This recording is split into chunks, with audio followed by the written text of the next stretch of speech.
अस्सलाम वालेकुम स्टूडेंट्स, कैसे हैं आप सब। उम्मीद करती हूँ आप बिल्कुल ठीक होंगे। तो आज हम क्लास हफ्तम यानी 7वीं जमात के जो आपकी बुक जिसका नाम सूरजमुखी है उसके लिए यूनिट नंबर 3 जो है उसकी कहानी चचा छक्कन ने रद्दी निकाली, उसकी हमने रीडिंग करनी है और इसके साथ हम आपके साथ नए अल्फाज के जो मानी है वो आपको बताएंगे। लेकिन उससे पहले ये कहानी जिसने लिखी है उसका थोड़ा सा तारुफ जो है वो मैं आपको बताती हूँ। इम्तियाज़ अली ताज, उनकी जो वलादत है 13 अक्टूबर 1900 में हुई है और वफ़ात है उनकी 19 अप्रैल 1970 को हुई है। उन्होंने उर्दू में ज़राफ़त निगारी की एक नई तरह डाली और चचा छक्कन जैसा यादगार किरदार तख्लीक किया। चचा छक्कन की बदख्वासियाँ और कामों को बिगाड़ने का अहवाल इतना दिलचस्प और पुरलुत्फ़ होता है कि कारी मज़मून को ख़त्म किए बग़ैर नहीं रह सकता। चचा छक्कन का एक कारनामा पढ़िए और लुत्फ़ उठाइए। तो ये तो था तारुफ इम्तियाज़ अली ताज का। इम्तियाज़ अली ताज ने चचा छक्कन ने रद्दी निकाली, इसमें क्या कहा है अब वो पढ़ते हैं। रद्दी निकाली यानी ख़राब और निकम्मा कागज़ जो है वो उन्होंने निकाला है। ठीक है जी, तो शुरू करते हैं। पिछले जुमे का ज़िक्र है। तीसरे पहर यानी दोपहर के बाद का वक्त बच्चों का उस्ताद उन्हें पढ़ाने के लिए आया तो उसने मुद्दे के हाथ अंदर चच्ची को कहला भेजा कि मर्दाने यानी मकान का वो हिस्सा जहाँ मर्द बैठते हैं कि पढ़ने के लिए किसी कमरे का इंतज़ाम कर दीजिए। वहाँ उनके लिखने पढ़ने का सामान भी ठिकाने से रखा रहेगा और वो तवज्जो से अपना काम भी कर सकते। या थोड़ा नीचे कर लें। आजकल आधा घंटा तो किताबें कापियाँ तलाश करने में सर्फ हो जाता है, लग जाता है। फिर ड्योड़ी यानी मकान में आमदोरफ्त का दरवाज़ा में बैठकर पढ़ाता हूँ तो बच्चों का ध्यान तवज्जो गली में रहता है या रहती है।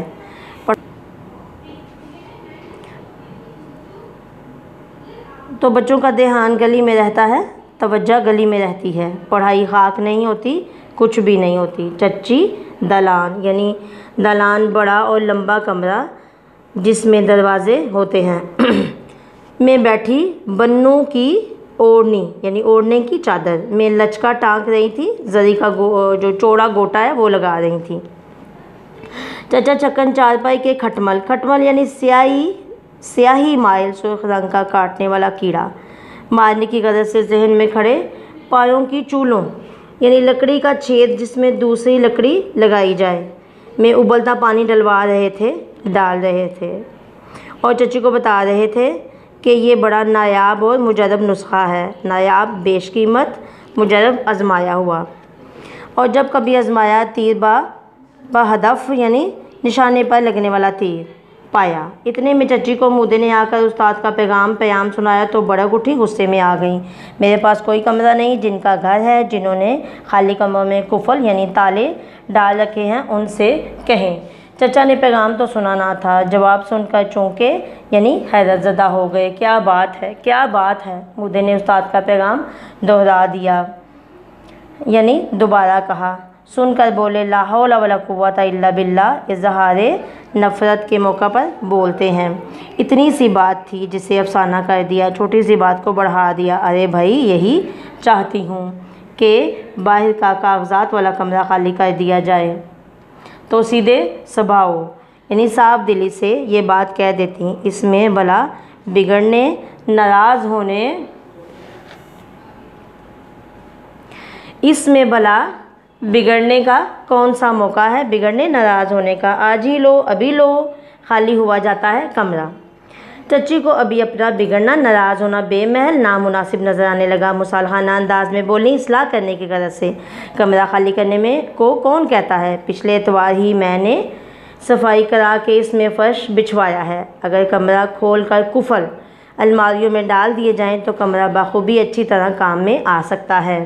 अधूरे काम यानी नामुकम्मल आधे काम। आप जानिए चचा किस सलीके तमीज़ शाऊर को हमेशा से नागवार बुरा गुजरते हैं, इसलिए बोले अगर इसी बहाने अलमारी में से रद्दी कागज़ निकल जाएं और जो चीदा अच्छे उम्दा ज़ोरी कागज़ात बचें उन्हें संभाल कर ढंग तरीके से रख दिया जाए तो कुछ मुज़ायका है, यानी दुश्वारी या तंगी।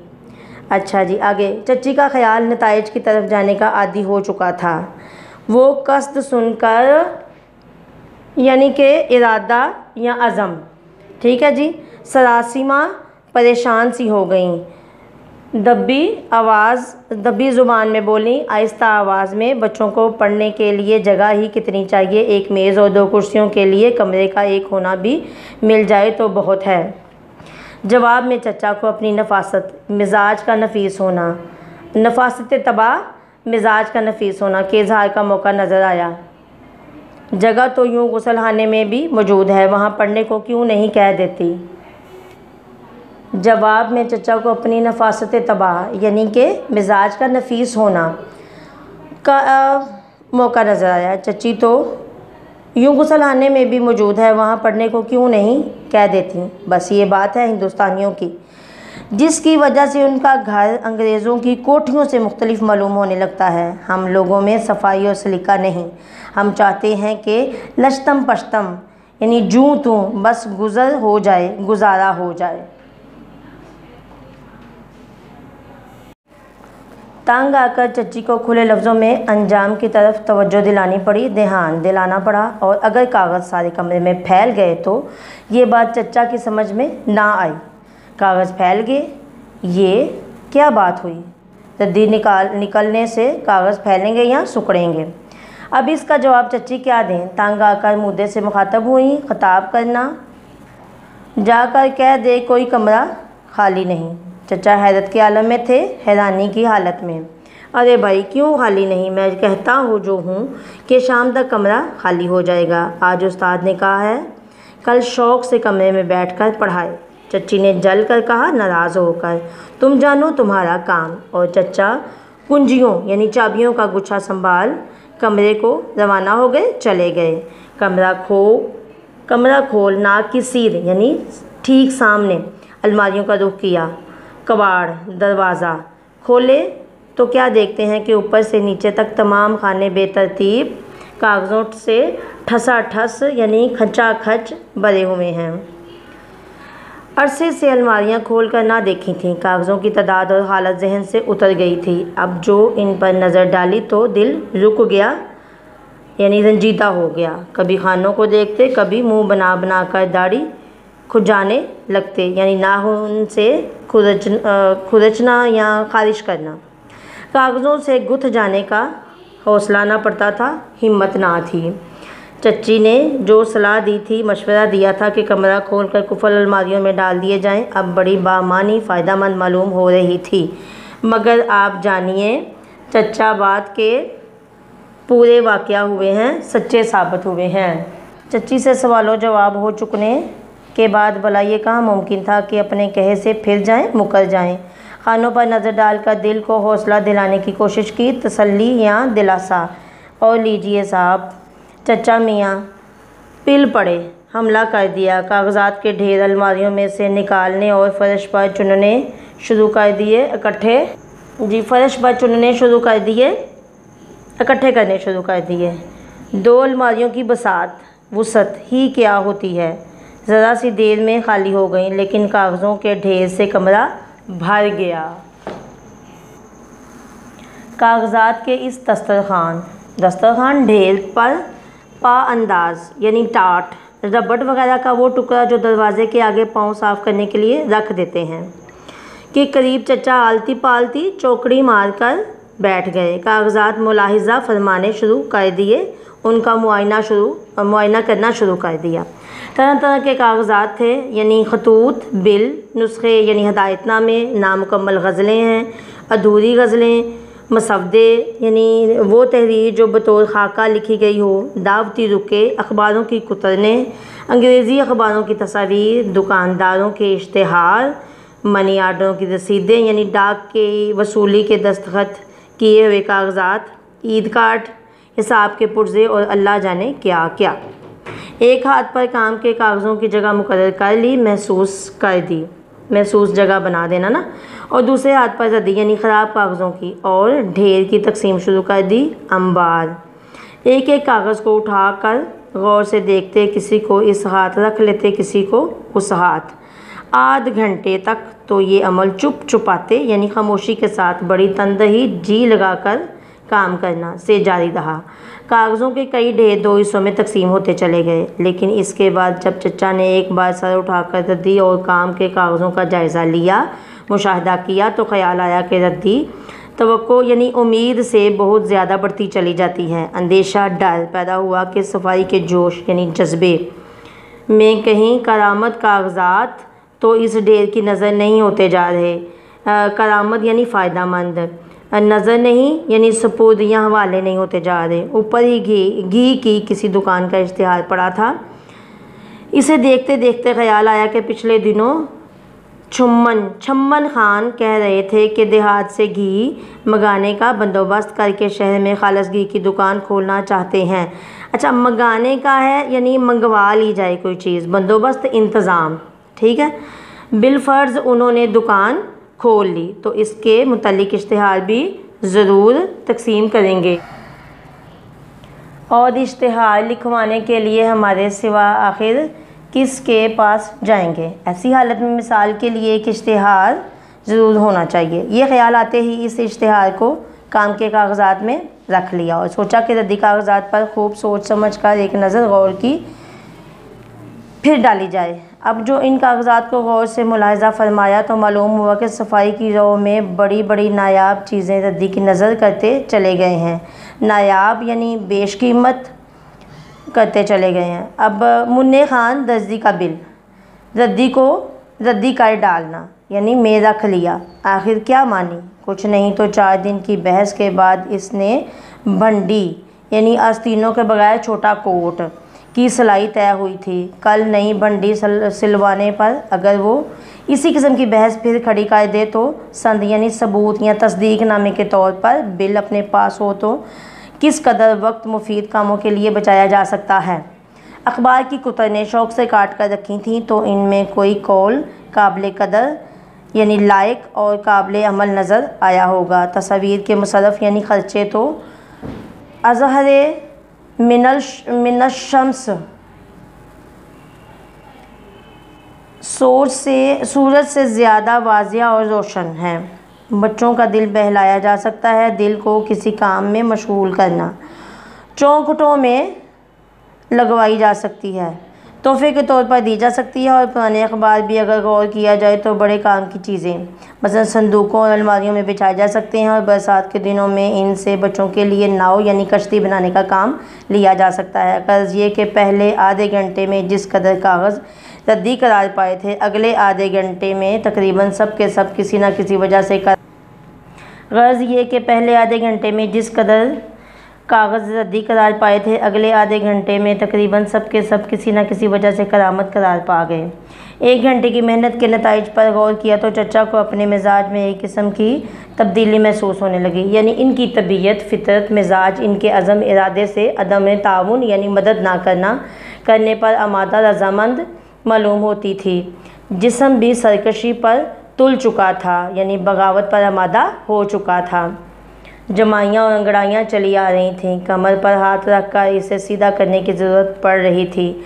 आंखें कागज़ात को महज देख रही थीं कि अफरा तफरी भगदड़ में पड़े हुए हैं। दिल कह रहा था कि अगर यह मुंतब हुआ कर आप से आप मरतब हो जाते, तरतीब देने वाला, तो क्या खूब होता। लेकिन इनसे निपटने, लड़ाई करने की उमंग आरज़ू इंतकाल ख़त्म कर चुकी थी। तमाम अमूर, तमाम काम पर गौर करके मुनासिब मालूम हो रहा था कि ज़रा देर को तातील छुट्टी हो तो बहरहाल मनाई जाए।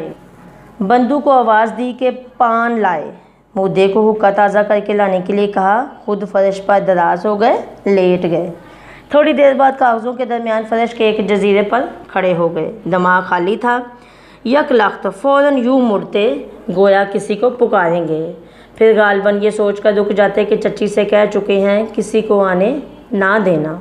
उकताहट बेजारी की हालत, उकताहट के आलम बेजारी की हालत में सर खुजाने लगे। ये शगल कब तक जारी रह सकता था? काम धंधा या मशगला। आखिर घबरा गए, कमरे से निकलकर ड्योढ़ी में चले आए। सड़क पर आने जाने वालों का नज़ारा करने लगे, देखने लगे। मगर कमरे के मुतल्लिक दिल में जो फांस थी, यानी चुभन, दुख, रंज, फ़िक्र, वो क्यों कर निकल सकती थी, कैसे निकल सकती थी। समझ में ना आता था कि ये बखेड़ा, ये काम जो फैला आए हैं, बढ़ा आए हैं, इसे अब किस तरह खातिर ख्वाह तरीक़ से लपेटें, यानी हस्बे मर्ज़ी या ख्वाहिश के मुताबिक कैसे ढंग से उसे रखा जाए। पछतावा, हसरत या अफसोस भी था कि इस किस्से में पढ़ने के लिए आखिर कहा किसने था। उलझन भी थी, घबराहट भी थी, बेचैनी या परेशानी थी कि चच्ची के सामने आखिर सुरखू कामयाब क्यों कर होंगे। आखिर दिल में कुछ तय करके, फैसला करके, सर डाले हुए अंदर पहुँचे। जाकर चच्ची से कहने लगे, छुट्टन की अम्मा, वो कल तुम अनोले का तेल, यानी कि आंवले का तेल मंगाने को कह रही थी, क्यों कहो तो इस वक्त जाकर ला दूँ। चच्ची छूटते ही पूछा, फ़ौरन इसी वक्त कमरे का काम ख़त्म कर लिया। चचा को सवाल का ऐसा खुला अंदाज नागवार तो गुज़रा, ताहम बोले, वो तो हो रहा है। मुझे ख़्याल ये आया था कि फिर तेल वाले की दुकान ना बंद हो जाए। चच्ची ने कहा, तेल की क्या जल्दी है, कल आ जाएगा, आज कमरा ही ख़त्म कर लो तो बड़ी बात है। चचा को इस जवाब के सिवा अलावा चारा, इलाज या तदबीर नज़र ना आया। हाँ, वो तो इंशाल्लाह ख़त्म होगा ही। चच्ची भी एक हज़रत हैं, बोली, जनाब या चलाक, रात को मैदाने में जाकर देखूंगी। चचा झिंझला कर बाहर निकल आए, नाराज़ होकर या खफा होकर। कुछ देर ड्योढ़ी में पसो पेश के आलम में सर खुजाते रहे, यानी सोच विचार की हालत में। फिर एक मोंडे पर बैठ गए, फ़िक्रमंद नज़रों से इधर देखते थे, कभी उधर। आखिर उठ खड़े हुए और तेज़ तेज़ कदम उठाते हुए कागजात के कमरे में पहुँचे। खसियाने, यानी रो देने वाले ना, चिड़चिड़ापन हो जाना तो हो ही रहे थे। जोश में, वलवला या शौक़ में आकर 8-10 ठुड्डे कागजात के ढेरों को रसीद किए, यानी उन्हें मारा या लगाए। और जब सब कागज़ वो बिखर गए तो उन्हें उठा कर यूँ अलमारी में फेंकने लगे, जिस तरह मज़दूर गड्ढे में से मिट्टी निकाल कर बाहर फेंकते हैं। रात को चच्ची मैदाने में आई तो देखा कि कमरा साफ़ है, अलमारियों में कुफल पड़े हुए हैं। कुफल यानी ताला, जो मैंने पहले भी बताया था आपको। बोली, और अलमारियां खोलकर अपनी कारगुजारी भी तो दिखाओ, यानी अपना काम भी तो दिखाओ। जवाब में चचा ने कुंजियां तलाश करनी शुरू कर दी। पुराना मालूम पर नामालूम गुच्छा, यानी अनजान, कहाँ रख कर भूल गए थे। इस दिन से आज तक ये कैफियत, ये हालत है कि दिन में तो चच्चा की कुंजियों का गुच्छा मिल जाता है, लेकिन रात के वक्त जब चच्ची मैदाने में आ सकती हैं, बावजूद बेहद बहुत ज़्यादा तलाश के कभी दस्तयाब नहीं हुआ, यानी वो कभी भी नहीं मिला। जी तो बच्चों, आपको कहानी जो है हमने वो पढ़ी है सारी, उसके नए अल्फाज के मानी भी किए हैं हमने। और यहाँ पे मश्क है आगे उसके, ज़ख़ीरा अल्फाज, दर्ज अल्फाज और मुहावरों के मानी किताब के आखिर में दी गई। फिर हंग से देखकर लिखिए और इमला के लिए लिखने की मश्क जो है वो आपने करनी है। ठीक है जी। आगे नीचे अल्फाज दिए गए हैं, वो आपने फ़रंग में ढूंढने हैं और ढूंढ के उसके मानी याद करने हैं। उसके बाद नीचे कसीरुल इंतखाबी सवालात हैं, वो भी आपने, जो हमने पीछे कहानी पढ़ी है उसकी रीडिंग की मदद से आपने ये वाला इसका हिस्सा जो है वो हल करना है। उसके बाद मुख्तसर जवाब के सवाल हैं, ये भी आपने रीडिंग के साथ साथ ही इसके जवाब देखते जाना है। ठीक है जी। तो इससे जो अगला पेज है हमारा जी, दूसरा जो उसका सफ़ा मश्क था, उसमें दर्ज सवालात के तफसीली जवाब तहरीर कीजिए। ये जो सवालात हैं जो मैंने पिछले पेज पे कहा वो मुख्तसर आपने जवाब देने हैं, यानी तो इधर जो है ये तफसीली, यानी अच्छी तरह से जो सवाल पूछा गया है, यानी उस्ताद को बच्चों को पढ़ाने के लिए कमरा क्यों दरकार था, तो इसको तफसील से इनके जवाबात जो हैं वो आपने अपनी कापी पे याद करके ज़ुबानी नोट करने हैं। उसके अगला सवाल है, दर्ज मुहावरत को अपने जुमलों में इस्तेमाल करें और दर्ज अल्फाज के मतज़ाद लिखिए। तो मैं उम्मीद करती हूँ कि आप लोग, उम्मीद क्या करती हूँ, ये तो एक्चुअल सी बात है कि आप लोग बड़े हो गए हो, माशाल्लाह 7th क्लास में हो गए हो और आप अपनी पूरी मश्क खुद हल कर सकते हैं। ठीक है, तो आपने बड़ी तवज्जो से, बड़ी मेहनत से, सोच समझ के इस काम को मुकम्मल करना है। ओके जी। वालेकुम स्टूडेंट्स, उम्मीद है आप सब खैरियत से होंगे। जमायत हफ्तम की किताब सूरजमुखी से हम आदमी नामा पढ़ेंगे। आदमी नामा नज़ीर अकबर आबादी की लिखी हुई नज़्म है। इसको पढ़ने से पहले हम देखते हैं कि नज़ीर अकबर आबादी जो हैं वो कब पैदा हुए, कहाँ पैदा हुए और उनका तखल्लुस और उनकी तालीम के बारे में जो है वो थोड़ी सी मालूमात और आगाही देंगे। तो जी स्टूडेंट्स, अब हम पढ़ते हैं उनका तारुफ। पैदाइश 1735 दिल्ली, वफ़ात 1830 आगरा। नाम वली मोहम्मद, तखल्लुस नज़ीर था। फ़ारसी और अरबी की तालीम हासिल की। वो एक ज़रीफ़ और खुश मज़ाक आदमी थे। हर रंग की महफ़िलों में जाते और अपनी शौक़ी और ज़राफ़त से महफ़िल को ज़ाफ़रान ज़ार बना देते थे। उनके आखिरी दौर का कलाम सूफियाना है। नज़ीर को आज की इस्तिलाह में अवामी शायर कहा जाता है। इसकी वजह यह है कि उनकी शायरी का दायरा बहुत वसी है। वो आम लोगों के दुख दर्द, खुशियाँ और मशागल को बहुत एहसन तरीके से अदा करते थे, अच्छे तरीके से निभाते थे। वो कादरुल कलाम शायर, कादरुल कलाम, अपनी शायरी पर उन्हें कुदरत हासिल थी और इंसान दोस्त थे। उन्होंने हिंदुस्तान की मुकामी रवायात और तहजीबी असरात की उम्दा अक्कासी की है, नुमाइंदगी की है। मंजरकशी और जुज़ियात नगारी के लिए होली, बंजारानामा और बरसात बेहतरीन मिसालें हैं। जी, नज़्म का नाम है आदमी नामा। नज़ीर अकबर आबादी शायर हैं। दुनिया में बादशाह है सो है वो भी आदमी, और मुफलिसो गदा है सो है वो भी आदमी। कि दुनिया में जो बादशाह है, हुकूमत करने वाला है, उसका ताल्लुक़ भी आदमी ही से है, वो भी एक आम इंसान है। और मुफलिसो गदा है, और जो नादार है, गरीब है और फ़कीर है, वो भी क्या है, आदमी ही कहलाता है। ज़रदार, मालो दौलत रखने वाला, बेनवा, बेकस, मजबूर, बेसहारा, सो है वो भी आदमी, उसे भी हम आदमी ही कहेंगे, वो भी एक आम इंसान है। नेमत जो खा रहा है सो है वो भी आदमी।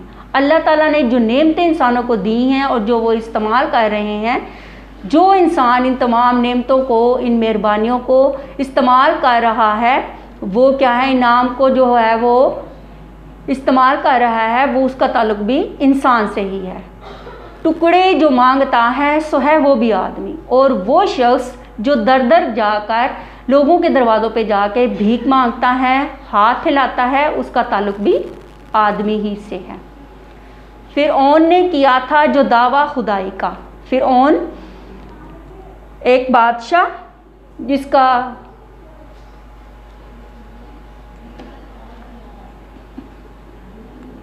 मिस्र के कदीम बादशाहों का लक़ब है।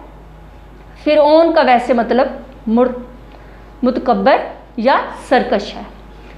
उसने भी अल्लाह ताला होने का या खुदा होने का जो है वो ख्वाहिश ज़ाहिर की थी, तमन्ना ज़ाहिर की थी, उसका दावा किया था। शद्दाद भी बाहिश्त बनाकर हुआ खुदा। शद्दाद ने भी ये दावा किया था कि वो अल्लाह ताला की बनाई हुई जन्नत जो है वो बना सकता है, और इसका ताल्लुक़ कौम आद से था। कौम आद का एक बादशाह है। नमरूद भी खुदा ही कहाता था बरमला। नमरूद जिसने हज़रत इब्राहीम अलैहिस्सलाम को आग में फेंका था, वो भी ये खुले आम कहता था कि मैं खुदा हूँ। ये बात है समझने की, आगे कहूँ मैं क्या। ये बात अक्ल से, समझ से, सोच से और शऊर से ताल्लुक़ रखती है। मैं इसके बारे में क्या कह सकता हूँ। यहाँ तक जो हो चुका है सो है वो भी आदमी, कि ये इस दुनिया में जो कुछ भी ये गुज़र चुका है उन तमाम में इंसान ही शामिल है, और उसका ताल्लुक़ भी इंसानों से ही है। या आदमी पे जान को वारे है आदमी, कि इस दुनिया में वो भी इंसान ही है जो इंसान के काम आ रहा है और उसके ऊपर जो है वो अपनी जान निछावर कर रहा है। और आदमी ही तेज तीर से मारे है आदमी, और आदमी ही तलवारों से इंसानों को कत्ल कर रहा है, ख़त्म कर रहा है। पगड़ी भी आदमी की उतारे है आदमी, और इंसान की इज्जत को तातार करने वाला भी, ख़त्म करने वाला भी इंसान ही है। चिल्ला के आदमी को पुकारे है आदमी, और जो इंसानों पे चीखता और चिल्लाता है उसका ताल्लुक भी इंसानों ही से है। और सुन के दौड़ता है सो है वो भी आदमी, और जो इस चीखो पुकार को सुन के भागता है वो उसका ताल्लुक भी इंसानों ही से है। या आदमी नकीब हो बोले है बार बार, यानी कि नकीब कहते हैं हर कार्य को, ख़ानदान और नस्लों के हालातों वाक़यात की तशहीर करने वाला और ख़बर देने वाला, ठीक है, वो उसका ताल्लुक भी इंसानों ही से है। और आदमी ही प्यादे हैं यानी पैदल चलने वाले हैं, और आदमी ही सवार हैं यानी सवारी करने वाले हैं। हुक्का सुराही जूतियाँ दौड़े बगल में मार, यानी कि ये तमाम चीज़ें अपने बगल में लिए हुए भागते हैं। कांधे पे रख के पालकी, यानी कंधों पे पालकी, सवारी को उठा के आदमी कुहार, आदमी कुहार मतलब पालकी को उठाने वाले को कुहार कहते हैं। और इस पे जो चढ़ा है सो है वो भी आदमी, और इस ढोली के अंदर, इस पालकी के अंदर जो इंसान बैठा हुआ है उसका ताल्लुक भी इंसान ही से है। मरने में आदमी ही कफन करते हैं तैयार, कि जब इंसान इस दुनिया से चला जाता है तो उसके कफन दफन के लिए जो तैयारियां करते हैं उसका ताल्लुक भी आदमी ही से है। नहला दुहला उठाते हैं कांधे पे कर सवार, और उसे नहलाते हैं दुल्हाते हैं और अपने कंधों पर सवार करके उसको जो है वो कब्रिस्तान तक लेकर जाते हैं। कलमा भी पढ़ते जाते हैं, रोते हैं ज़ार ज़ार, और ज़ारों कतार जो है वो कलमा भी पढ़ते हैं और ज़ारों कतार जो है वो रोते भी जाते हैं। सब आदमी ही करते हैं मुर्दे का कारोबार, और ये तमाम चीज़ें जिसका बंदोबस्त जो है वो इंसान ही करता है। वो क्या है, मुर्दे को दफनाने के लिए जो सारा सामान तैयार करने वाला है वो भी एक इंसान ही है, उसका ताल्लुक भी इंसान ही से है। और वो जो मर गया है सो है वो भी आदमी, और जो इस दुनिया से चला गया है उसका ताल्लुक भी एक इंसान से ही है। अशराफ और कमीने से लेकर शाता वज़ीर, अशराफ यानी शरीफ, शरफ की जमा है अशराफ, और शरीफ लोगों को कहते हैं, और कमीने कमतर को कहते हैं, से लेकर शाह बादशाह, और जो वज़ीर हैं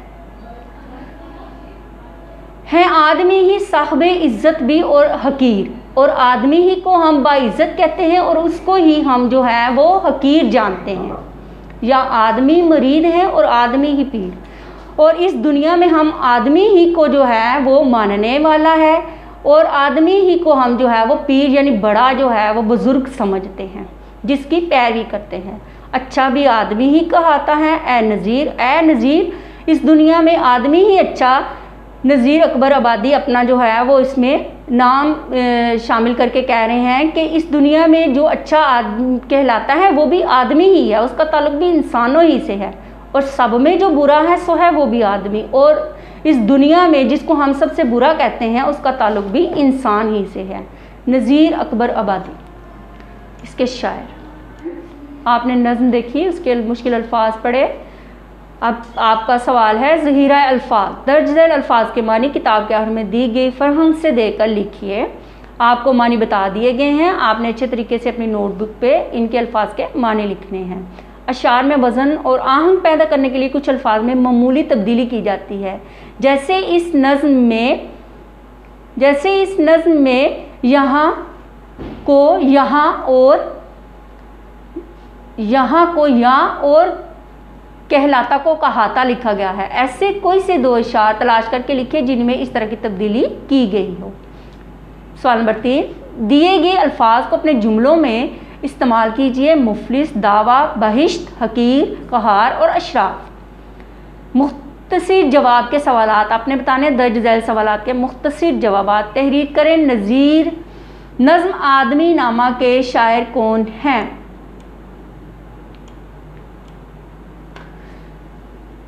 नज़ीर अकबर आबादी क्या कहलाते थे? आदमी नामा के दूसरे बंद में जिन बादशाहों का जिक्र है उनके नाम और उनकी शोहरत की मुश्तरका वजह तहरीर करनी है आपने।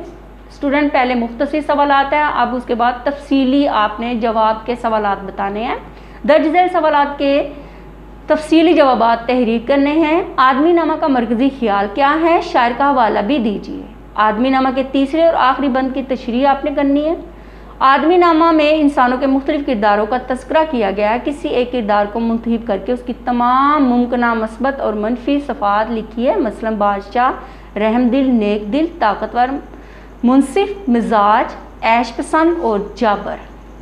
उम्मीद है स्टूडेंट आपने इस मश्क को देखा है। आपने इन तमाम चीज़ों को अपनी नोटबुक पे लिखना है, इन सवालात के जवाब देने हैं। अल्लाह हाफ़िज़।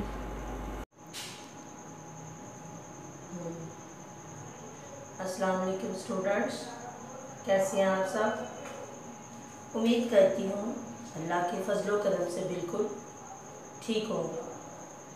तो आज हम 7वीं जमात की जो आपकी किताब है जिसका नाम सूरजमुखी है, उसका जो यूनिट है आपका यूनिट नंबर 3 की कहानी मिर्ज़ा नुक्ता की आज हम रीडिंग करेंगे और उसके नए अल्फाज के मानी करवाएंगे आपको। उसके साथ उसकी मश्क भी जो है वो करवाई जाएगी और जो आपको नए अल्फाज के मानी करवाई जाएंगे उन मानी की मदद से आप आसान उर्दू करने के काबिल हो जाएंगे, बड़ी आसानी से आप कर पाएंगे। ठीक है, मिर्ज़ा नुक्ता का पहले मैं कुछ तारुफ पेश करूँगी, उसके बाद फिर हम इसकी रीडिंग की तरफ जाएंगे। मिर्ज़ा नुक्ता का तारुफ है कन्हैया लाल कपूर 27 जून 1910 को चक 488 लायलपुर मौजूदा फैसलाबाद में पैदा हुए। गवर्नमेंट कॉलेज लाहौर से 1934 में MA किया उन्होंने। DAV कॉलेज लाहौर में 1934 ता 47 लेक्चरार रहे। DM मोगा कॉलेज के प्रिंसिपल भी रहे। उनकी जो तसनीफ़ हैं उनमें संगो वहशत, संगो खुशित, शीशा और तीशा जी, उनकी तसनीफ़ में संगो खुशित,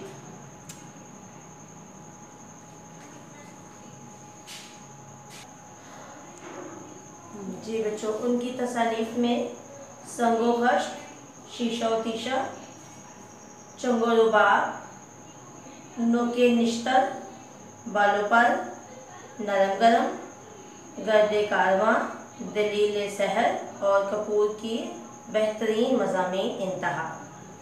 अब हम इसकी रीडिंग की तरफ जाते हैं। जो असहाब यानी दोस्त, साथी मिर्ज़ा नुक्ता को जानते हैं वो समझते हैं कि शायद गालिबन नुक्ता उनका नाम या तखल्लुस है। तखल्लुस अशार में इस्तेमाल किया जाने वाला नाम, हालांकि ये उनका लक़ब है। लक़ब जो है ऐसा नाम जो किसी खूबी की वजह से पड़ जाए, जो किसी सितम ज़रीफ़ यानी हंसी हंसी में सताने वाला ने उनकी नुक्ता शनासी तेज़ फहमी की दाद तारीफ़ देते हुए उन्हें अता किया है, नवाजा है। मिर्ज़ा नुक्ता में यह वस्फ़ कमाल खूबी है था कि वो बात बात में नुक्ता पैदा करते थे कि अगर उन्हें कोई दूसरा कहे तो लोग उसे यकीनन पागल या जंगली समझे, लेकिन मिर्ज़ा के सनो साल का लिहाज, सनो साल यानी उम्र की मिकदार और बरस का लिहाज ख्याल करते हुए उन्हें महज सिर्फ मिर्ज़ा नुक्ता कहते हैं। मिर्ज़ा से मेरी पहली मुलाकात एक मजलिस में हुई, यानी बज़म या जलसा। वहाँ आप सामीन यानी सुनने वालों को ये नुक्ता ऐब ज़हन नशीन कराने समझाने की कोशिश कर रहे थे कि सुबह सवेरे यानी जब सुबह सुबह या जो फूटते ही जागना परले दर्जे की हमाकत है, बेहद इंतहाई बेवकूफ़ी, हमाकत बेवकूफ़ी। दलील सबूत उन्होंने ये पेश किया या सबूत उन्होंने ये दिया, पेश की दिया कि तिब्बी यानी हिकमती या हिकमत नुक्ता निगाह सोचने का ढंग या अंदाज से 10 घंटे सोना नहायत ज़रूरी है।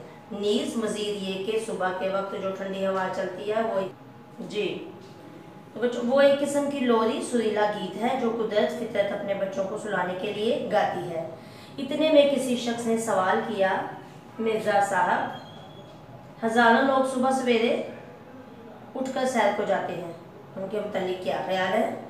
मिर्ज़ा ने बड़ी संजीदगी बुर्दबारी या मतानत के साथ जवाब दिया, अमूमन आमतौर पर या अक्सर ये लोग बेख्वाबी, नींद न आने के मर्ज बीमारी में मुब्तला होते हैं, गिरफ्तार होते हैं।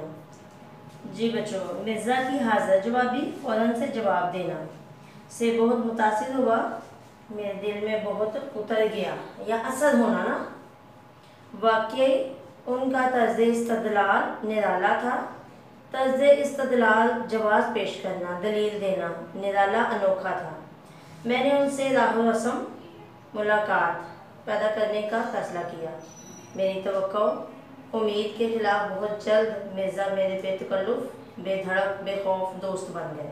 और तब मुझ पर, बच्चों मुझे लिखा हुआ है तो इसका मुझ पर आएगा, ये राज खुला, भेद खुला कि उनसे दोस्ती करके मैंने बहुत बड़ी मुसीबत मोल ली है, ख़ामख़ा झगड़ा अपने सर लिया है। इख्तलाफ, तज़ाद या मुखालफत मिर्ज़ा की घुट्टी में पड़ा है, बचपन से ही आदत पड़ गई है। इधर मैंने कोई बात कही, उधर झट फ़ौरन से मिर्ज़ा ने उसकी तरदीद यानी उसको रद्द कर दिया। बात को करते हुए कहा, आपका ख्याल 100% गलत है। बात दरअसल ये है कि बहुत से पढ़े लिखों की तरह आप भी बिल्कुल जाहिल हैं, अनपढ़ हैं। वैसे आमतौर पर तो मिर्ज़ा हर बात में इख्तलाफ, बात में मुखालफत, इख्तलाफ राय, बात में मुखालफत का पहलू नुक्ता ढूंढ लेते हैं, तलाश कर लेते हैं। लेकिन जब बहस मनाजरा मौसम से मुतल्लिक हो तो इस वक्त उनकी गुफ्तगू सुनने, बातचीत सुनने के काबिल होती है। बदकिस्मती से मिर्ज़ा को हर एक मौसम से खुदा वास्ते का बैर है, नाहक दुश्मनी या अदावत, बेजा दावत। मुझे याद है एक दफ़ा मैंने मौसम बहार की तारीफ़ करते हुए कहा, ये मौसम कुदरत, अल्लाह की शान का बेहतरीन अतिया है, इनाम है। मुझे मिर्ज़ा साहब ने मुझे आड़े हाथों लिया, सख्ती से पेश आए। मियाँ, अकल के नाम लो, होश में आओ। जी भला समझ से काम लो, ये भी कोई मौसम है जब शायद अपना गिरेबान फाड़, कपड़े फाड़ कर सहरा रेगिस्तान की तरफ रुख करता है, चला जाता है, या सर्द आँख खींच कर कहता है, ठंडी सांस लेकर कहता है, आपके भी दिन बहार के यूं ही इसी तरह गुजर गए। तुमने वो मीर का शेर नहीं सुना? धूम है, शोर है, चर्चा है, फिर बहार आने की। कुछ करो फिक्र मुझ दीवाने की। दीवाने पागल वाला जो दीवाने है यहाँ पे वो लगेगा। और याद है मोमिन ने बहार के मुतालिक क्या कहा था? उन्होंने फरमाया था, फिर बहार आई वही दश्ते नूरदी होगी, फिर वही पाँव वही खारे मुगीला होंगे। यानी यहाँ पे शायर ने दश्त, जंगल, बयाबां को कहा है, नूरदी उसका सफ़र, और खारे मुगीला जो है वो कांटेदार कीकर का जो खारदार दरख्त है उसे कहा है। ये समझते हुए कि शायद मिर्ज़ा को बरसात का मौसम पसंद होगा, मैंने इसका तस्करा जिक्र किया। मिर्ज़ा ने पहले से भी ज़्यादा बरअफ़रोख्ता, आग बगोला होकर कहा, बरसात से ज़्यादा वाहियात मौसम शायद ही कोई होगा। वाहियात, बेहुदा, फजूल। सैलाब आते हैं यानी पानी का चढ़ाव, तूफ़ानी आती है, तो इस मौसम में हैज़ा फैलता है, मुख्तलिफ बीमारी आम होती है, तो इस मौसम में और घर टपकता है यानी रिश्ता है बच्चों, यानी पानी जो है वो बरसात की वजह से जब बारिश होती है तो छत से पानी जो है वो टपकता है। तो इस मौसम में इसे तो मौसम की बजाय अच्छा खासा अज़ाब इलाही कहना चाहिए। अच्छा खासा अल्लाह की तरफ से जो आने वाली आफत है ना, अज़ाब, अच्छा खासा अज़ाब इलाही। इसके बाद मैंने किसी और मौसम का जिक्र करना मुनासिब ना समझा, ज़रूरी ना समझा। एक दिन मैंने इरादा किया, अज़म या तहिया कर लेना ना, कोई ऐसी बात करूं जिसमें मिर्ज़ा कोई नुक्ता पैदा ना कर सके, ऐब पैदा ना कर सके। चुनाचे मैंने उन्हें मुखातिब बात करते हुए कहा, हर शख्स तस्लीम करता है, कबूल करता है, मान लेता है कि सूरज मशरिक से निकलता और मगरिब में ग़ुरूब होता है। आपका क्या ख्याल है? मेरी हैरानी ताज्जुब की हद न रही जब मिर्ज़ा ने इस मुसलमान हकीकत को तस्लीम शुदा में भी नुक्ता पैदा कर दिया। कहने लगे, मियाँ, जो कुछ लोग कहते हैं या जो किताबों में लिखा है इस पर फ़ौरन ईमान ना ले आया करो, यकीन ना किया करो। मेरी तहकीक, मेरी तलाश के मुताबिक तो सूरज मशरिक की बजाय शमाल मशरिक में तुलू होता है, निकलता है, और जनूब मगरिब में ग़ुरूब होता है, यानी गायब हो जाता है। अगर यकीन ना आए तो किसी दिन कंपास यानी सिमत देखने वाला जो वाला है लेकर खुद तजर्बा कर लो। तभी इसी वजह से तो मैं कहता हूँ, सुनी सुनाई बात पर एतबार यकीन नहीं करना चाहिए। तभी इस वजह से तो मैं कहता हूँ, सुनी सुनाई बात पर एतबार यकीन नहीं करना चाहिए। इस आजमाइश, इम्तिहान, जांच पड़ताल के बाद मिर्ज़ा का मज़ीद इम्तिहान लेना बेसूद था, बेफ़ायदा था। इसलिए मैंने सोचा कि उन्हें इम्तिहान पर छोड़ दिया जाए। लेकिन माह जनवरी यानी जनवरी का महीने में एक दिन ऐसा वाक़या हुआ कि मिर्ज़ा नुक्ता चीन की बजाय यानी ऐब ढूंढने के वाले नुक्ता रस बन गए, यानी तेज़ फहम ज़हीन।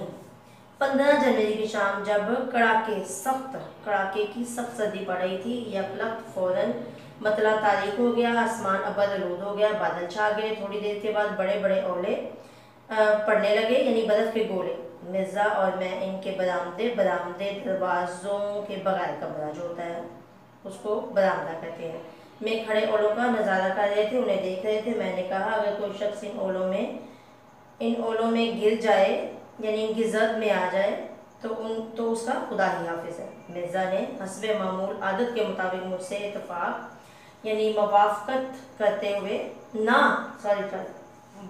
ना करते हुए जवाब दिया, ये महज सिर्फ आपकी खुशफहमी है। लीजिए, मैं आपको ओलों में खड़ा होकर दिखाता हूँ। मेरे मना रोकने के बावजूद अपने आंगन से में जा खड़े हुए, लेकिन जो ही झटपट 10-12 ओले यके बाद एक दूसरे के बाद दिगरे उनकी गंजी चांद यानी बालों के बगैर साल चांद पर पड़े, चकरा कर ज़मीन पर आ गिरे और इन पर बेहोशी तारी हो गई, बदख्वासी छा गई। उन्हें वहाँ से उठवा कर बिस्तर पर लटा दिया गया, पलंग पर लटा दिया गया। डॉक्टर को बुलवाया गया। 5 घंटों के बाद जब उन्हें होश आया तो हमने उन्हें एक नॉर्मल आदमी की तरह बातें करते हुए सुना। लुत्फ मज़ा ये कि जो बात हम कहते वो उसके साथ 100% इत्तेफाक करते, मुवाफ़क़त करते। हम सब हैरान थे कि ये मौजज़ा, अनोखा वाक़या किस तरह ज़बूर में आया वाक़या हुआ। मिर्ज़ा से जब इसके मुतल्लिक़ इस्तफ़सार दरियाफ़्त पूछगिछ की गई तो उन्होंने हंस कर फरमाया, मालूम होता है ये ओलों की करामात हैं, बख्शिश, नवाजिश, अनायत। करामात का ये मानी है, उन्होंने मेरे दिमाग की ढीली डाली, सुस्त काहिल चूलों को कुछ इस तरह कस दिया है, खींच दिया है कि आइंदा फिर मैं किसी बात में नुक्ता ऐब पैदा नहीं कर सकूंगा। जी तो बच्चों, तो इसके मानी जो हैं उनको मद्देनज़र रखते हुए आपने इसकी आसान उर्दू करनी है और बच्चों इसकी इमला भी आप लोगों ने करनी है। ठीक है, तो अब हम मश्क की तरफ चलते हैं। मश्क में ज़ख़ीरा अल्फाज दिए गए हैं। दर्ज झैल अल्फाज के मानी लुग़त से तलाश करके लिखिए और कोई से 6 अल्फाज अपने जुमलों में इस्तेमाल कीजिए। ठीक है जी, मानी मैंने आपको बता दिए हैं। उनकी मानी की मदद से आप उन मानी की मदद से आपने इन जो यहाँ लफ्ज़ जो दिए गए हैं उनके मानी लिखने हैं और फिर उनको अपने जुमलों में इस्तेमाल करना है। ठीक है जी, उसके बाद इन मुहावरों के मुतालिक तहरीर करके उन्हें अपने जुमलों में इस्तेमाल कीजिए। यानी ऊपर भी आपने जुमले बनाने हैं और नीचे भी जुमले बनाने हैं। यहाँ पे मुहावरे हैं, ऊपर अल्फाज हैं, इतना फ़र्क है दोनों में। ठीक है जी, नीचे तफसीली जवाब के सवालात हैं। दर्जा सवालात के तफसीली जवाब तहरीर करें। मिर्ज़ा नुक्ता का लक़ब कैसे मिला था? मिर्ज़ा नुक्ता का ख़ास वस्फ़ क्या था? मुसन्निफ़ ने मिर्ज़ा की किन सिफ़ात से मुतासिर होकर उनसे राह रस्म पैदा करने का फ़ैसला किया? मिर्ज़ा नुक्ता से दोस्ती करने के बाद मुसन्निफ़ पर क्या राज खुला? मिर्ज़ा की हर बात से इख्तलाफ करने की आदत की कोई 3 मिसालें दीजिए। मुसन्निफ़ ने मिर्ज़ा की आखिरी आजमाइश कैसे की, मिर्ज़ा ने नॉर्मल आदमी की तरह बातें किस तरह करनी शुरू की, ये वाक़या अपने अल्फाज में लिखिए। और जनाब इस मज़मून का सबसे दिलचस्प जो जुमला है वो जुमले में लिखिए। ठीक है जी। तो रीडिंग के दौरान ही आपने इन सारे सवालात के जवाब जो है उनके निशान लगाकर इनको ज़ुबानी याद करना है और फिर ज़ुबानी अपनी कॉपी में लिखना है। ठीक है जी। अस्सलाम वालेकुम स्टूडेंट्स, उम्मीद है आप सब खैरियत से होंगे। हफ्तम जमायत की किताब सूरजमुखी से आज हम जो नज़्म पढ़ रहे हैं उसका नाम है आबो बादो खाक। इसका मरकजी ख्याल है बच्चों आपके सिलेबस में। हम इसकी रीडिंग करेंगे, इसके अल्फाज के मानी देखेंगे। तो शुरू करते हैं स्टूडेंट्स। आबो बादो खाक, आब का मतलब है पानी, बाद का मतलब है हवा और खाक का मतलब है मिट्टी। आबो बादो खाक, ये हवा जो नेमते आम है, ये अजल से महवे खराम है। ये हवा क्या है? बाद है, जो नेमते आम है, तमाम लोगों के लिए आसानी से मुयस्सर आने वाली नेमत है। ये अजल से यानी इब्तदा से, जब से ये ज़मीन बनी है तब से, या ये दुनिया जो है वो जब से वजूद में आई है तब से महवे खराम है, मसरूर करने वाली, चाल चलने वाली। ठीक है, महव का मतलब है तो मसरूर। महवे खराम मसरूर करके चाल चलने वाली या मसरूर करने वाली, खुशी देने वाली जो चाल चलना है। ये ना हो तो मौजे नफ्स ना हो, ये ना हो तो मौजे नफ्स ना हो। मौज का मतलब होता है लहर, नफ्स का मतलब होता है जान। के जिंदगी में जो लहर पहर है वो ना आए, अगर ये क्या हवा ना हो। किसी तन में, किसी जिस्म में रूह का रस ना हो, किसी तन में रूह का रस ना हो, कि किसी जिस्म में जो है वो रूह का जौहर ना नजर आए। ये नकाबे रूए जमीन भी है, ये नकाब, ये पर्दा किए हुए सतह जमीन भी है। ये लताफतों की अमी भी है, ये लताफतों, नफासतों, उम्दगियों की अमी भी है, अमानतदार भी है। मगर इसका दामन बेबहा, इसका जो कीमती दामन है कसाफतों से भरा हुआ, गंदगियों से डूब चुका हुआ है। ये रवां दवां है यहाँ वहाँ, ये चल रही है इधर उधर, इसे कीजिए ना धुआं धुआं, यानी धुआं का मतलब होता है दुखान, दूध। या बुखरात से जो चीज जल जाती है, बुखरात जिनमें कोई चीज जो है वो जलती है उसको हम कहते हैं धुआं, उससे जो पैदा होता है वो धुआं है। इसे खुशबुओं में बसाइए, यानी इसे मुअत्तर कीजिए, इसे खुशगवार बनाइए, इसे खुश आंख बनाइए, इसे अपने लिए बेहतर कीजिए। ये ना हो तो मौजे नफ्स ना हो, अगर ये ना हो तो क्या है, जिंदगी में लहर पहल ना हो या चहल पहल जो है वो जिंदगी की हमें नजर ना आए, अगर ये हवा ना हो। ये जो फर्श सतह जमीन है, ये जो जमीन की सतह के ऊपर फर्श है, ये बहुत जमीलो हसीन है, ये बहुत ही खूबसूरत और हुस्न वाला है। ये हवा के बारे में जो है वो पूरे का पूरा बंद था। अब हम आगे जो है वो देखते हैं कि आगे किस चीज के बारे में बताया जा रहा है।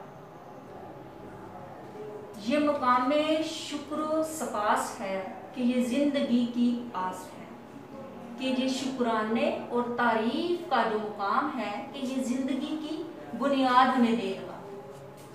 सभी बरगोबार के सिलसिले, ये जो है बहार के सिलसिले, सभी बरगोबार यानी फूल और जो पत्तों के मामले हैं, ये जो बहार, ये जो है बहार के सिलसिले, और ये जो फूल और पत्तों की वजह से बहार की तमाम चीजें हमें दिखाई देती हैं, नजर आती हैं। ये जमीन है जब से, ये तब से है, ये सब कुछ जो है वो तब से है जब से ये जमीन बनी है। ये इसी जमीन के सबब से है, ये इसी जमीन की वजह से है। इसे दागदार ना कीजिए, इसे रेतजार ना कीजिए, दागदार, इसे जो है वो गंदा ना कीजिए, इसके ऊपर धब्बे ना डालिए, इसे रेगिस्तान ना बनाइए, इसे जंगल ना बनाइए, इसे सब्जाजार बनाइए, इसे साजगार बनाइए। इसके ऊपर जो है वो सब्जा ही सब्जा और हरियाली ही हरियाली बनाए। सब्जाजार सरसब्ज बनाना, इसे साजगार, मौजू और मुनासिब बनाइए कि ये जिंदगी की असास है, कि ये जिंदगी को बुनियाद दे रहे हैं। ये जो तिश्नगी का जवाब है, तिश्नगी प्यास का जो जवाब है, जो नसीब नेमत आब है, ये जो हमें नेमत पानी की नसीब हुई है, ये जो जिंदगी का ज़हूर है, ये जो हमें जिंदगी की चहल पहल और जाहिर नजर आ रही है, ज़हूर नजर आता है, जो हमें हर चीज में जिंदगी की असास नजर आती है। ये जो इसका जोशो वफूर है, ये जो इसका जोश वलवला और अफराद यानी ज्यादती है, कसरत है, इसी मौजे आपके दम से है, यानी पानी की लहर की वजह से है। हरी शाखे जहाँ इसी नम से है, और सरसब्द शादाब शाख के अंदर जो जिंदगी पाई जाती है वो इसी पानी की वजह से है। ये चनाब दजला और नील में, यही बहर में, यही झील में, यह हमें दरियाए चनाब में, दरियाए दजला में और दरियाए नील में जो है वो नजर आता है, और यही जो है वो समुद्र में और यही जो है तालाबों में और झीलों में दिखाई देता है। यही गीली गीली सी घास में, और ये जो घास फूस हमें नम नजर आती है, यही बादलों की कपास में, यही बादलों की यानी घटाओं की, जब घटाएं छा जाती हैं और आसमान पे सफेद सफेद जो बड़े बड़े गोल गोल धब्बे नजर आते हैं या फूल नजर आते हैं, तो ऐसे लगता है उसको उसने कपास से तशबीह दी है। तो वो क्या है कि ये बादल जो है वो कपास की तरह नजर आते हैं। ये सितम जो इस पे ना डालिए, ये सितम तो इस पे ना डालिए, ये जुल्म जो आप इस पे कर रहे हैं वो मत कीजिए, इसे मत कसीफ बनाइए, इसे जो है वो गंदा और मैला और गलीज मत कीजिए। हरी शाख जहाँ इसी नम से है, हरी यानी सरसब्जो शादाब, जो शाख के अंदर जान है वो इसी पानी की वजह से है। अनवर मसूद ने ये जो है वो बहुत खूबसूरत आप बात और खाक के बारे में जो है वो आपको बताया है। इन तमाम चीज़ों की हिफाजत करना हम सब लोगों का फ़र्ज़ है। तो बच्चों, आपने इस नज़्म का मरकज़ी ख्याल करना है, इसके मानी जो है वो आपको बता दिए हैं, और साथ इसकी रीडिंग में जो मुश्किल अल्फाज हैं उसकी भी रीडिंग कर दी है, ताकि आप लोगों को पढ़ने में आसानी रहे। जी बच्चों, अब हम मश्क देखते हैं। सबसे पहले है ज़ख़ीरा अल्फाज, दर्ज है अल्फाज के। जी बच्चों, अब हम मश्क देखते हैं। ज़ख़ीरा अल्फाज, दर्ज है अल्फाज के मानी किताब के आखिर में दी गई फरहंग से देखकर लिखिए। अज़ल, लताफत, कसाफत, सपास, बरगोबार और रेगसार। सवाल नंबर 2 है, दो अल्फाज का आपस में ताल्लुक पैदा करने के लिए पहले लफ्ज़ के आखिर में जे लगाया जाता है जो ए की आवाज़ देता है या ए की आवाज़ देता है, जैसे कायदे आज़म। इसी तरह से ये लगाकर भी दोनों अल्फाज में ताल्लुक पैदा किया जाता है, जैसे नवाए वक्त। इसी तरह बनाए जाने वाले अल्फाज फारसी के मरकबे तौसीफ़ी कहलाते हैं। नज़्म आबोबादो खाक में भी चंद ऐसे अल्फाज इस्तेमाल हुए हैं जो दर्ज झैल हैं। दोनों अल्फाज के ताल्लुक से बनने वाले मानी आपने तहरीर करने हैं। नेमत आम, महवे खराम, मौज नफ्स, दामने बेबखा, रूए ज़मीन, नकाबे रूए ज़मीन, फर्श सतह ज़मीन, मकामे शुक्रोस्पास, नेमत आप, शाफ़े जाँ और मौजे आप। तशरीह, नज़्म के तीनों हिस्सों के इब्तदाई अशार इंसानों के मिलने वाली 3 नेमतों आप, बाद और खा का तारुफ है। इन तीनों अशार की तशरीह आपने करनी है। सवाल नंबर 4 पे आइए। इस नज़्म के तीनों हिस्सों के आखिरी मिसरे उन हिस्सों का लुबे लुबाब है। इन मिसरों की तरतीब वार तशरीह करते हुए तीनों हिस्सों का अलग अलग खुलासा तहरीर कीजिए। 5वां सवाल है, नज़्म से अपने पसंदीदा अशार मुंतखब करके अपनी ब्याज में नकल कीजिए। ठीक है जी, आप सब ने इस मश्क को जो है वो अपनी नोटबुक पे जाकर एक बार लिखना है। जी स्टूडेंट्स, अब आप किसी मश्क के अंदर जो है वो एक सरगर्मी जो है वो आपको दी गई है, नज़्म से मुतालिक है। अपनी जमात को 3 ग्रोहों में आपने तकसीम करना है। एक ग्रुप आप, दूसरा ग्रुप जो है वो बात, और तीसरा ग्रुप जो है वो खाक मुंतखब कर लें। तमाम ग्रुप आपस में अपने हासिल करदा अनुमान के बारे में गुफ्तगू करें, मिसाइल की निशानदेही करें और तहरीर करें। पानी, हवा, ज़मीन को दरपेश मिसाइल और उनका हल।